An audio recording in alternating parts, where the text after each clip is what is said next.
Now that the cake is assembled, it's time to ice the cake. I'm going to show you two different ways to ice your cake smooth. One is with an angled spatula and the other will be with a 789 cake icer tip.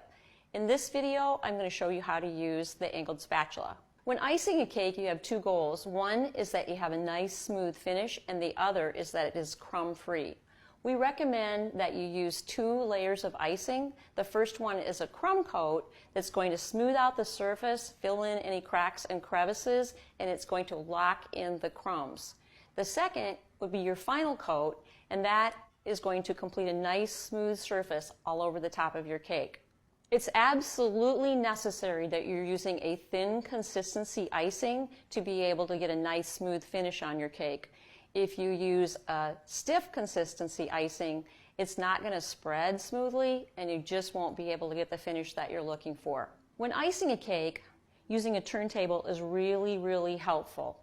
You can simultaneously turn the turntable as you're spreading the icing. This is especially useful around the side of the cake. I'm going to show you how to do that in a few minutes.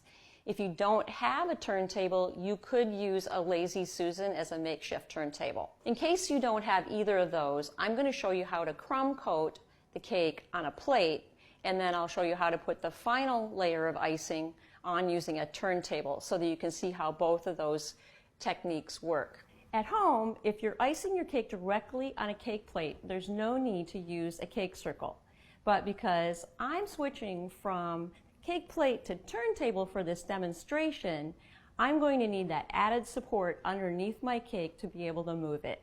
I'm going to use my little non-slip pad to put underneath the cake so as I begin icing, it doesn't slide around, because it is kind of slippery on my plate. Before we get started, we're going to want to remove any loose crumbs, and you're going to do this very gently because you don't want to agitate any crumbs that aren't already loose. So you're just going to go ahead and just sweep them off. You don't want these crumbs to show through in your icing. While we're going to apply a crumb coat, which is going to seal in the crumbs, you just don't want to brush up any additional ones. Okay, I think that's pretty good. So now I'm going to get started with the crumb coat. And I'm going to take a scoop of icing and put it on the top of the cake, maybe a little bit more. This is going to be a really thin coat, so you're actually going to be able to see through the cake, and if I have too much, I'm just going to put it back in, and I think I do. Just doing a sweeping motion back and forth. If you put on too much icing, you can always take some off.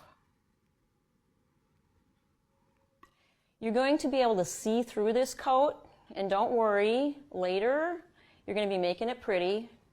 Doesn't have to be pretty right now. We are just filling in the cracks, the crevices, and sealing in those crumbs. And remember, I'm doing the sweeping motion here. I'll show you one more time. I'm doing a sweeping motion across the top of my cake. I'm not going to lift straight up because that is definitely going to be agitating crumbs. You don't want to do that. Now I'm going to take a dollop of icing on my spatula, and here's where it's going to get a little bit tricky because I'm actually going to be moving my cake plate with my hand to work my way around the cake. At home, you're probably going to have a plate that's got a little bit of a lip. Mine is just level, so it'll be a little bit easier for you. So I'm going to go ahead and start smoothing the icing across on the side, just in a back and forth motion. So as a beginner and as you're working through this process, you might want to use a little bit less icing because seriously, this is a very thin coat. So I have my crumb coat all on very nicely, smooth and thin, and I'm going to put it in the refrigerator for about 30 minutes. This is going to set the icing and it will be nice and stable. I want to make sure before I put the final layer of icing on that it's not going to smear. The way to be able to determine if it's ready to go is when you touch it, it is dry on the surface and it won't be tacky. My crumb-coated cake has been in the refrigerator for about 30 minutes and I believe it's pretty stable. I have touched the surface and it isn't really tacky. It's pretty dry to the finish. One thing I want to remind you, as you're waiting for your crumb coat to set, you're going to want to make sure that your icing is covered, because depending on the weather outside, it could start to crust over a little bit. And before I get started here, I'm going to stir it just to make sure that it's nice and smooth and creamy. You can see that there are some icing around the side here. That would have been the icing that I removed as I was crumb coating. You're probably not going to want to use that because it might have crumbs in it, but you could go ahead and save it and mix it with your leftover cake top domes and make cake pops with it. I'm going to move my crumb coated cake to my turntable. I'm going to be doing my final coat on the turntable because I want you to see the difference between doing it on a flat surface on a cake plate and how smoothly it's going to work on the turntable. If you don't have a turntable, you can go ahead and do it on your cake plate just the very same way as we applied the crumb coat. I'm going to start out with a larger dollop of icing this time, maybe just a little bit more, because now we're going to be putting on the thick coat. And I'm going to be using a sweeping motion back and forth. I think I'm actually going to need a little bit more icing, but we'll see here. And I'm turning the turntable as I spread the icing out. It works so well. Well, maybe I do have enough. When you're icing the cake, you want to make sure there's always a layer of icing between your spatula and the cake, and make sure to remember, never pull straight up, always that sweeping motion. I'm going to go ahead and start putting the icing on the side of my cake. And I'm going to make sure the blade of my spatula is at an angle slightly turned out from the cake. And the reason being is that as I start to move around the cake with a back and forth motion, it's going to pick up any excess icing and it's basically going to just move it forward. And I'm putting a pretty thick coverage on the side of the cake here because, again, I don't want any cake to show through. I could always take a little bit off.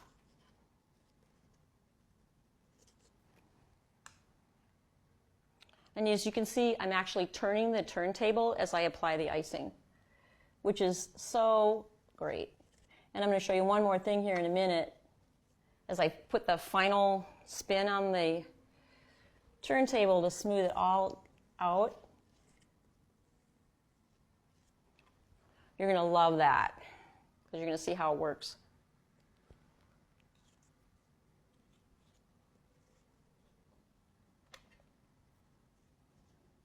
So now I'm just doing a final sweep of icing all the way around to smooth it, to get one last smoothing action going on here. I have a little bit of cake showing through here I want to cover up better.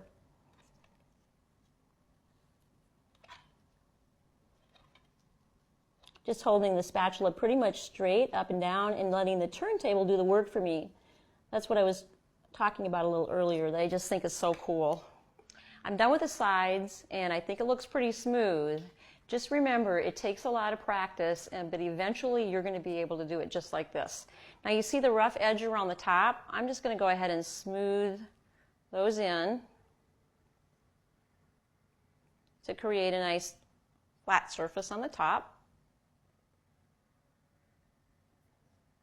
Just swipe the edges inward, and if you have any excess, you can just go ahead and take it off in your bowl.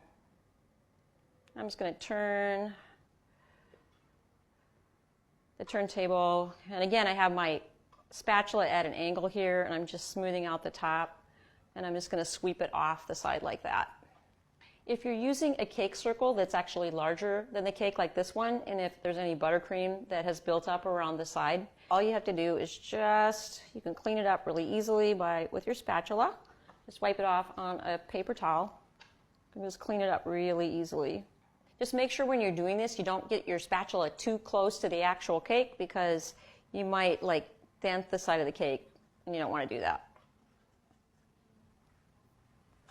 So that's how you ice a cake with an angled spatula. This spatula is so useful because the handle is angled away from the blade and it helps keep your fingers out of the icing. Practice makes perfect, so don't get discouraged. Just keep on trying. Keep watching our videos because we're going to show you some techniques that will work with your imperfections, like spatula icing and painting techniques. If you find yourself struggling using the angled spatula technique, you're going to want to try using the 789 cake icer tip method. It's really great for beginners.